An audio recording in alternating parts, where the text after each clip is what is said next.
Welcome to Think Big with Dan and Qasim. Join hosts Dan Melnick and Qasim Masood as they explore big ideas, limitless possibilities, and engage with visionaries, entrepreneurs, and thought leaders who dare to dream big, get inspired, motivated, and find practical tips for personal growth. Think big, dream bigger, and ignite your potential. All right, welcome to Think Big with Dan and Qasim, and I'm Mateen filling in for Qasim today. And our guest today is Will Berry. So, Will, if you want to go ahead and introduce yourself, tell us where you live and what you do for a living. Hey, everybody. My name is Will Berry. I'm the founder of Guise Cosmetics here in Los Angeles, California. Awesome. So, can you tell us more about Guise Cosmetics and exactly what you do, and then also just how you got the idea to start this company? Yeah, absolutely. Let's hit a big rewind. So right now I am 29 years old. I left college in 2017 and went into the programmatic advertising industry. For those of you who aren't familiar with programmatic ads, when you go to a website or you turn on your TV, there's a pretty good chance that if you're not on Facebook or Google, that ad is actually being shown to you via an auction that happens in fractions of a second. So I spent the first 4 years of my career working in data analytics in that kind of world, learning a lot about advertising, marketing funnels, consumer acquisition. And then a year later, I found myself at Procter & Gamble, helping them navigate this kind of technology, how to use it, and how to use data to make their ads more effective. About 18 months ago, I had the realization that I was really interested in becoming an entrepreneur. And I started to think about industries that I was really interested in. Skincare has always been really, really close to me. As you guys can see in this podcast, I kind of have this reddish skin, this rosacea. It's something that I've always been very self-conscious about. And 10 years ago, it was something that nobody talked about, men's skincare. Now it's very normalized. And men's cosmetics, men's makeup is something that's just starting to grow that I'm very confident in the future of, and decided to build a brand around it. So I'm about 1 year now, full-time working on the brand. Yesterday, we announced we're opening pre-orders for our first product and could not be more excited. That's amazing. Congratulations. And I think it's good timing to have this discussion. It's just opening up for pre-orders. I think it's a big milestone. It's a big milestone for sure. So can you just, tell us, I guess, what makes your brand better than your competition, or what makes your brand unique? Yeah, I'd sort of answer that in two different ways. One is sort of the consumer-oriented answer, and one is the business-oriented answer. Maybe the business side, the dryer first. To launch a brand, you have to be good at two things. One, you need to be able to make a great product. And two, you need to understand consumer acquisition. I would venture to say that most people who are starting beauty brands and personal care brands come from the world of product. They understand makeup or skincare very well and have to learn about consumer acquisition. My model is very flipped. I think I come to the table with probably the more difficult part in my pocket. I understand how to run ads, and makeup is a very, very new thing to me. So I'm learning along the way. The more consumer-oriented answer that I still think is equally true is that we're building some first of their kind products. So we are building a color correcting stick for men with redness, something that will be first of its kind to market, a color corrector.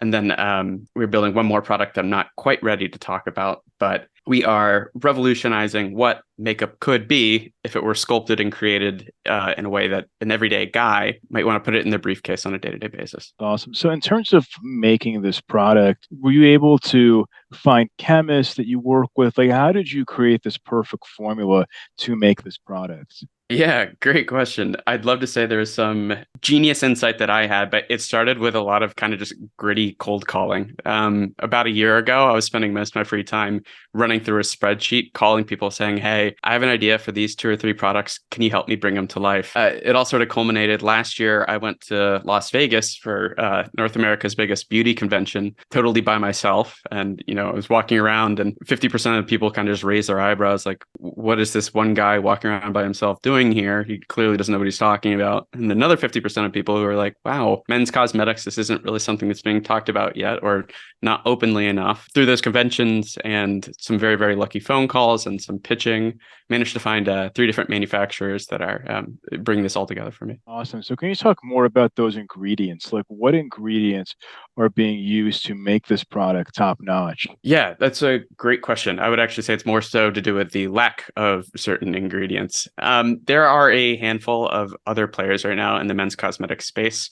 I think most of them are leaning very heavily into the branding, masculinity. How do we separate ourselves from a voice perspective? There's a little bit less attention to cleanliness in formulation. So all of our formulas, 100% of our formulas will at least be Sephora clean at Sephora. Meaning they will be just as pristine of formulations as anything that you buy to Sephora. And a subset of our products will also be Credo Clean, which is the gold standard for formulation right now within the cosmetics industry. So we pay a lot of attention to potential endocrine disruptors, nasty preservatives that are sort of legacies of an old age of beauty when these things weren't really talked about. I defer a lot of these decisions to our chemists who sort of keep me involved and make sure I can continue to make these claims, but everything is super clean, and that's something I'm proud of. Awesome. So I guess my question is, because as a guy, this is something that just like based on our discussion so far, like this is something that like every guy needs to have, or at least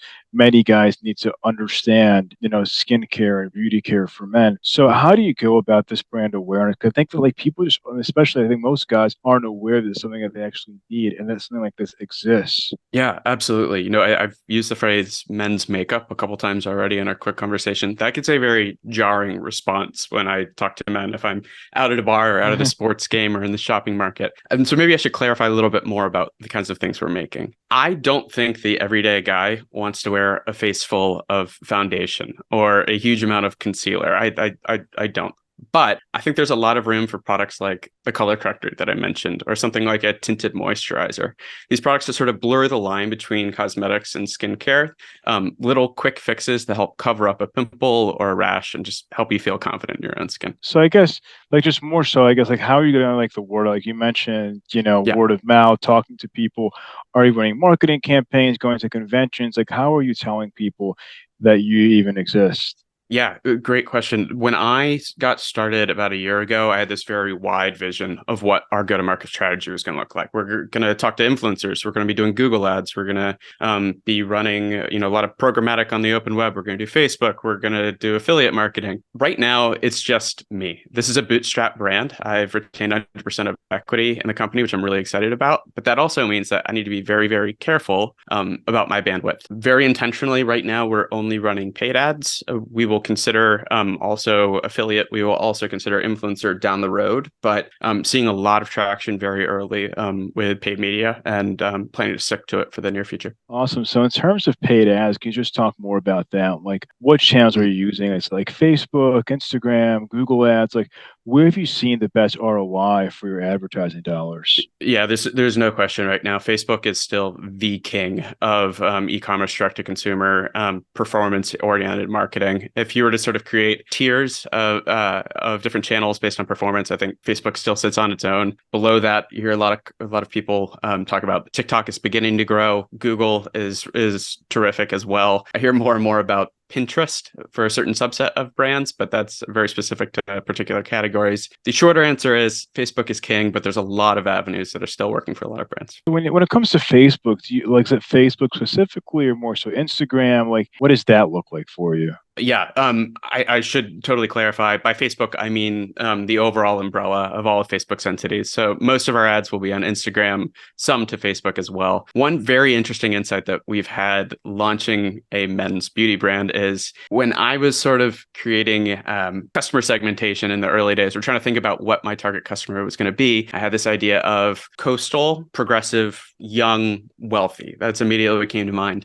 As I've begun to run, as we've begun to run more and more ads, I've quickly learned that older men are very, very interested in these products. They're not as willing to talk about it openly, clearly, but a lot of men with money in their 40s, 50s, as they're starting to see their skin age and they're moving on to another stage of life, that's become a very, very, very effective route for advertising. So can you talk more about, I'm just curious because obviously you mentioned earlier that you're in Los Angeles, which is, let's say you said coastal. It's something that I think is a fashion mecca. Like there's no doubt, like LA is LA, right? So do you feel like being in LA helps you at all in terms of getting like the word out, reaching more people about your brand? Yes, I would admit as a founder, I probably haven't taken full advantage of the resources that Los Angeles offers from a go-to-market perspective. I would say to any young personal care founders out there who are just getting started in this,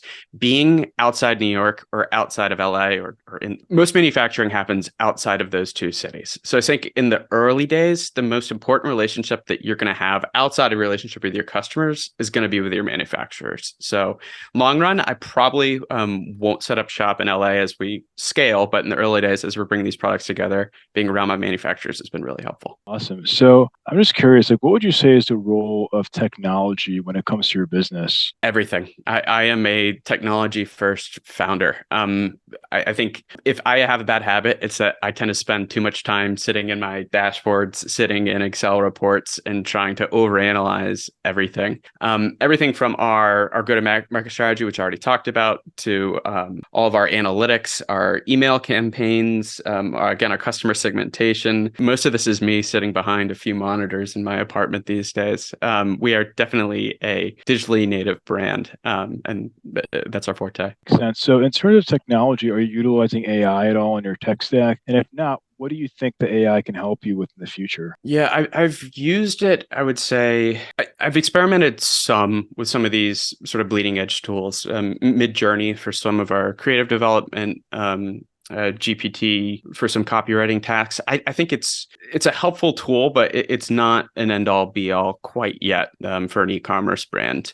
I would say the most day-to-day use that I have with those kinds of tools is brainstorming. If I'm hitting a brick wall, say, hey, give me 10 ideas on a route that I could run, something fresh, new, a new angle that I can be having with my kind of customers. Yeah, despite us being extremely technology heavy, I would not say that generative AI is a huge part of our day-to-day, though. Do you feel like AI, for example, may not now, but eventually, can it help provide information? So a potential customer might land like on your website and they can talk to a high level AI bot and say, hey, what is this all about? How can I, what is this kind of like, what ingredients are in here? Why should I use, like, what's the value this is going to add to my life? And like having those types of conversations. That's a huge potential use case. And that's not one that we're having quite yet. Again, we're just in the pre-order days, but that is something I'm hearing more and more of. The most resource intensive aspect of scaling a brand, at least in the early days, let's say sub $5 million in annual revenue, is customer service. You talk to some of the biggest e-commerce founders of the last 5-10 years.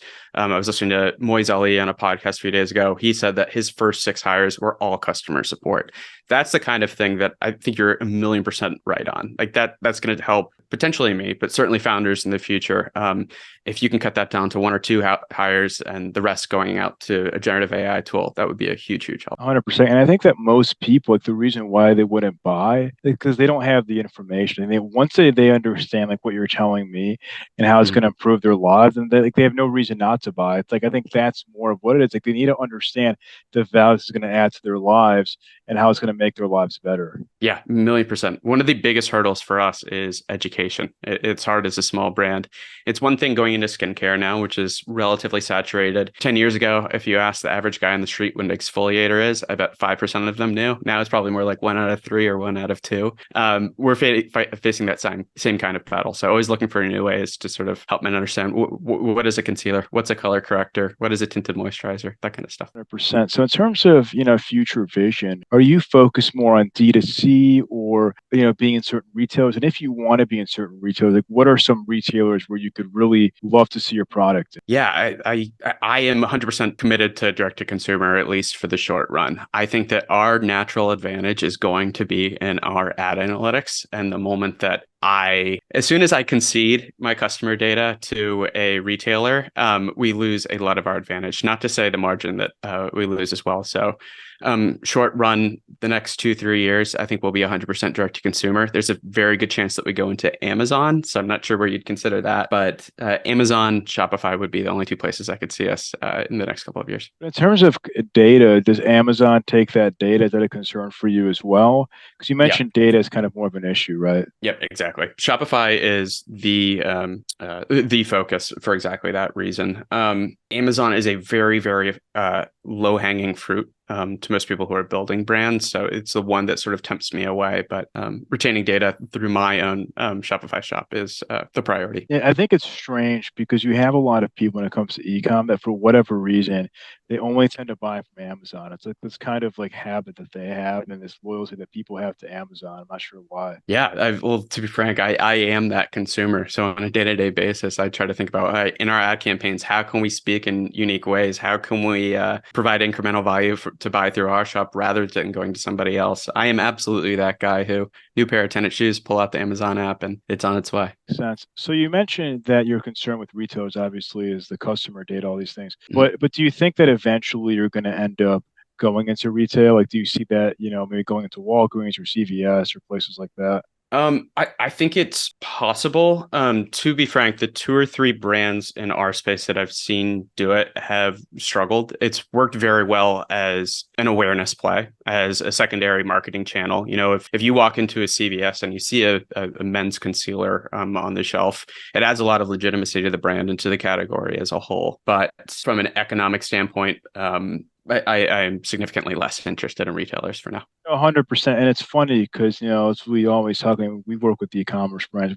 E-commerce, the numbers are showing that by 2040, 95% of transactions will be happening on e-commerce. But I think when it comes to retail, at least for me, like that version of e-commerce is more of like DoorDash. Oh, I need some more product. Go to Walgreens to pick it up for me. And that's it. Yeah, no, 1,000,000%. And then we get into a bit of like, what is the definition of e-commerce? If I buy something through an app and then go pick it up, is that being bought digitally? Is that correct? Count as DTC? It all gets blurry, but totally. 100%. So what would you say is your top priority in the next 3 to 6 months? It's twofold. Number one, consumer acquisition and making sure that our product rocks. It's number 2. Right now, we just reached $1,000 in accrued revenue, something I'm really excited about. But the other part of this is we're going to send out our V1 of this product in January. How do we make it as kick-ass as possible? And how do we create feedback loops with our customers to make sure that we're iterating and getting better and better over time? So in no way is it we release in January and then we move on to the next thing. I want to make sure that we're getting that feedback from our customers and making sure these products rock. 100%. So what would you say is the one biggest piece of advice that you wish you knew before you started this company? Yeah, that's a good question. There's something, again, my wheelhouse is the digital side. Beauty and building products is something completely new to me. And it's a lengthy process. I would say if there's anybody out there who's thinking about jumping in, the first thing you probably should be doing even before you jump full time is create those relationships with those manufacturers and see if you can bring together an MVP as quickly as possible, especially if you're sourcing overseas, especially if you're trying to do a super, super clean formula like what we're doing. These are really, really lengthy processes. So see if you can bring together something simple in the early days, bring it to market. That would probably be my advice. Have you raised money at all or not yet? Not yet. There's a chance that I will do a round late next year once I feel like I've proven product market fit. I'm very fortunate in that I'm able to bootstrap this.